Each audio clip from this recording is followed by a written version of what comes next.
From protecting elected officials to becoming one, Oklahoma's new Lieutenant Governor Todd Lamb has quite a story to tell. 2 News anchor Russ McCaskey sits down with Lamb to find out his goals for the next 4 years.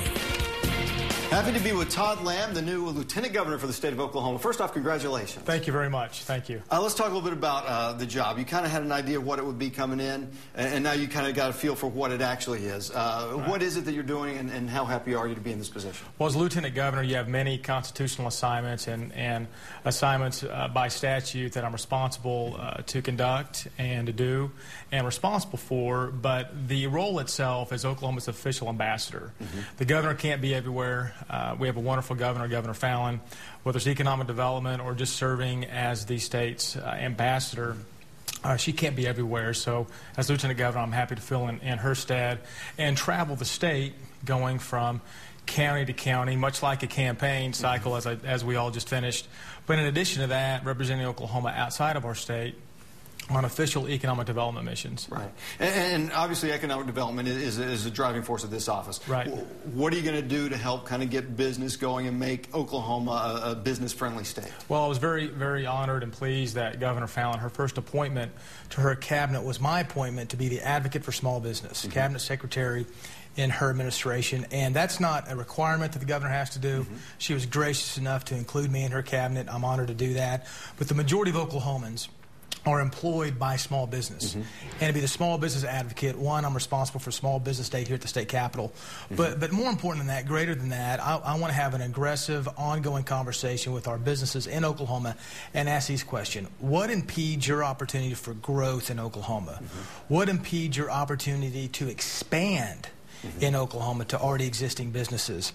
And then thirdly, as we visit with companies outside of Oklahoma, the question is, what attracts you to Oklahoma, and how can we get you to Oklahoma to relocate your business? Right. And with that, you know, obviously we do have a state income tax, which some states don't, but our property taxes are relatively low, and there's some things in place. So what do you think are the key selling points for Oklahoma? Well, things we need to work on. The key selling points that I share with companies right now, and I have an economic development mission scheduled just this upcoming week to go down to Texas and try to do some plucking down there in Texas, which I'm very excited about. But Oklahoma's a great place to live, a great place to raise your family. We're incrementally lowering our personal income tax. Right now we're 5.5. Board of Equalization will meet in February to lower that personal income tax to 5.25. Right. That's a good statement. When other states like Illinois and others are raising their taxes, Oklahoma has a positive public policy step in lowering our personal income tax. We'll continue to do that. A key element for growth in the future is meaningful, comprehensive workers' compensation reform. Right. And also, I guess part of your job is overseeing the Senate as well, if there's a tie or whatever. But this is the first time we've had a Republican governor and then Republican control of the House and the Senate. And with that, I guess, comes a lot of responsibility. Being that it is a first, how's that going so far, you think? Well, so far so good, but we're 2 weeks into it. Yeah. I come from the Senate. I served there 6 years. It's a great body to have been a part of.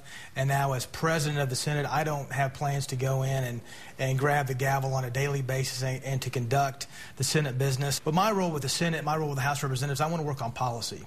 Be the governor's advocate, the governor's mouthpiece for anything she needs my assistance on regarding public policy, but to implement that policy that creates a very healthy business climate for Oklahoma, to keep our families here, to keep our sons and daughters here, and to keep our college graduates here. Yeah. About a minute left, and I want to just touch on the fact that you were a Secret Service agent before getting into politics. How does it feel now to be on the other side and be an elected official? Well, it's an honor to serve in any capacity, whether you're serving as a Secret Service agent, you're serving the country in that capacity.